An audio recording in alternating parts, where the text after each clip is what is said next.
नमस्कार दोस्तों, आज की कहानी का नाम रहेगा पछतावा।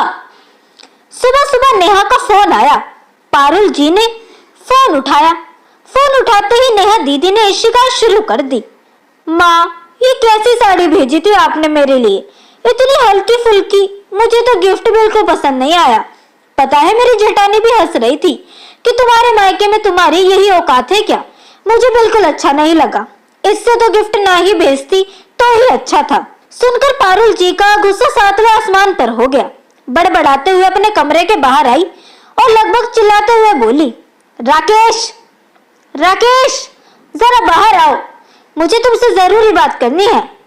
राकेश जो अपने कमरे में सो रहा था, अपनी आंखों को मलता हुआ बाहर आया।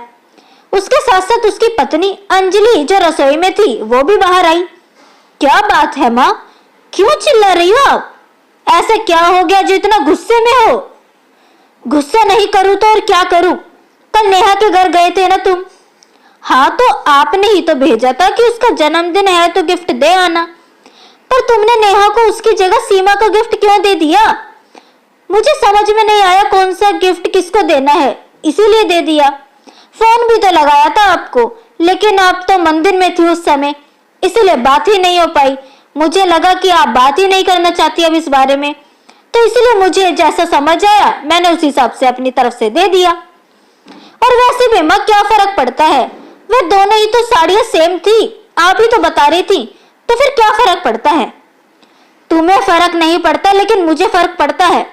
तुमने मेरी बेटी को और अपनी साली को एक जैसे समझ लिया क्या? जो अपनी साली का गिफ्ट मेरी बेटी को देकर आ गए और मेरी बेटी का गिफ्ट अपनी साली को।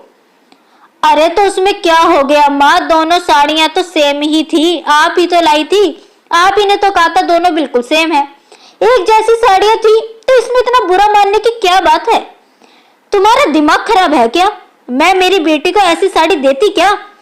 माँ जी ने गुस्से गुस्से में बोल तो दिया, फिर अचानक से उन्हें याद आया कि ये बोलकर उन्होंने बड़ी गलती कर दी, तो एकदम चुप हो गई। राकेश और अंजलि दोनों माँ को हैरानी से देखने लगे। एक मिनट माँ, आप कहना क्या चाहती हो? क्या दोनों गिफ्ट एक जैसे नहीं थे? नहीं, वो दरअसल माँ कुछ कह ही नहीं पाई। राकेश को समझते देर न लगी कि माँ ने क्या हरकत की है। दरअसल हुआ यूं कि अंजलि की बहन सीमा और ननंद नेहा का जन्मदिन एक ही दिन होता है। दोनों शादीशुदा हैं और दोनों के ससुराल भी इसी शहर में है। कल अंजलि की तबीयत खराब थी, इसलिए वो जा नहीं पाई, तो राकेश पारुल जी को लेकर शॉपिंग चला गया। राकेश तो बाहर खड़ा हो गया और पारुल जी अंदर साड़ियां लेने चली गई। जब शॉपिंग करने के बहाने वे बाहर आई तो उन्होंने उसे कुछ नहीं बताया और सीधा कार में बैठ गई। तब भी राकेश ने पूछा, दोनों की साड़ी एक जैसी लाई हो ना माँ? अरे तुझे मुझ पर भरोसा नहीं है? मेरे लिए जैसे मेरी नेहा वैसे ही सीमा। नहीं माँ, बात वो नहीं है, आज अंजलि की तबीयत ठीक नहीं है तो ही तो मैं आपको लेकर आया हूँ। ऐसा ना हो कि उन्हें पसंद ना आए, बस इसीलिए पूछ रहा हूँ। और वैसे भी अंजलि की तबीयत ठीक नहीं है तो मैं ही गिफ्ट देने जाऊंगा, आप भी साथ नहीं चलोगी तो कम से कम गिफ्ट तो अच्छे होने चाहिए ना। और वैसे भी मेरी बहन हो ये मेरी पत्नी की है तो दोनों ही एक समान ना। ले तू भी देख ले।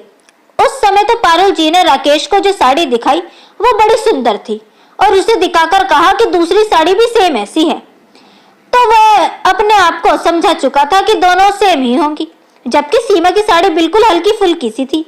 घर आई तो अंजलि को भी नेहा की ही साड़ी निकालकर दिखा दी और कहा कि दूसरी साड़ी भी ऐसी है, अब फटाफट से चाय बना दे ताकि मैं उन्हें पैक करके दे दूं, नहीं तो राकेश को जाने में देरी हो जाएगी। अंजलि और राकेश दोनों विश्वास में ही थे कि दोनों सेम ही है। साड़ी की पैकिंग तो पहले से ही थी, उन पर शगुन के पैसे रखने थे। सीमा की साड़ी पर जहाँ 100 रुपए रखे, वहीं नेहा की साड़ी पर 1000 रुपए। जब तक अंजलि चाय लेकर आई तब तक सारी पैकिंग हो चुकी थी। 2 अलग अलग कलर के बैग में साड़ियों को रख दिया गया। उसके बाद राकेश दोनों बैग देते हुए कहा, बेटा ये लाल रंग वाला जो बैग है वो सीमा को देना है और ये पीला वाला नेहा को। अरे माँ फिक्र मत करो, अगर इधर उधर हो भी गया तो क्या फर्क पड़ेगा, दोनों में एक जैसे तो गिफ्ट है। अरे बेटा बात वो नहीं है, दरअसल सीमा को लाल रंग पसंद है और हमारी नेहा को पीला रंग, इसीलिए साड़ियों का रंग उनके हिसाब से रखा है ना, बाकी तो कोई खास फर्क है नहीं। ठीक है माँ, मैं ध्यान रखूंगा। पर माँ ने जाने से पहले ये बात कई बार दोहराई और राकेश ने अपनी माँ को विश्वास दिलाया कि वह बैग को इधर उधर नहीं होने देगा। तो माँ निश्चिंत हुई, पर फिर भी राकेश ने गड़बड़ कर ही दी कि ये क्या था और वो क्या था। वह बड़ा कंफ्यूज हो गया। उसको लगा कि ये ही होगा करके, और वह उसको दे आया। उसने माँ को फोन लगाया, पर उसकी माँ मंदिर में थी, इसलिए राकेश ने अपने हिसाब से गिफ्ट दे दिया और गड़बड़ हो गई। माँ, आप इस तरह की हरकत करोगे उम्मीद नहीं थी। आखिर सीमा और नेहा दोनों एक जैसी ही तो हैं। आपने दोनों में इतना फर्क किया। अंजलि तो कभी भी नेहा और सीमा में फर्क नहीं करती।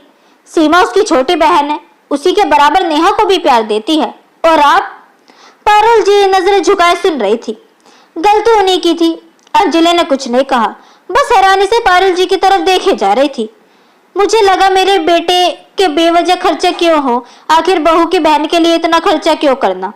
अंजलि भी मुझे रोक सकती है, आपको एहसास भी है आपकी गलती नेहा के लिए कितना भारी पड़ सकती है। कहीं ये बात आपकी बहू के मन में आ गई तो क्या नेहा के लिए कभी मायका उसका वैसा रह जाएगा जैसा अभी तक है। और सबसे बड़ी बात यह है माँ कि विश्वास, आप पे विश्वास कौन करेगा। मुझे माफ कर दे बेटा, मुझसे गलती हो गई। इतना तो मैंने सोचा नहीं था कि ऐसा कुछ हो जाएगा। नहीं माँ, लेकिन ये है तो गलत। पारुल जी को माफ तो उन्होंने कर दिया, पर इतना तो था कि अब वो उन पे विश्वास का भी ना कर सकते थे, क्योंकि एक बार जब विश्वास टूट जाए तो दोबारा लौटकर फिर उस व्यक्ति पे कभी नहीं किया जाता। तो दोस्तों, कैसी लगी आपको आज की यह अनोखी कहानी, ये हमें कमेंट सेक्शन के थ्रू जरूर बताएं। वीडियो अगर आपको पसंद आए तो वीडियो को लाइक जरूर करें, साथ ही अपने दोस्तों के बीच भी शेयर करें। चैनल को सब्सक्राइब करना ना भूलें। मिलते हैं आपसे अगली वीडियो में, तब तक के लिए गुड बाय।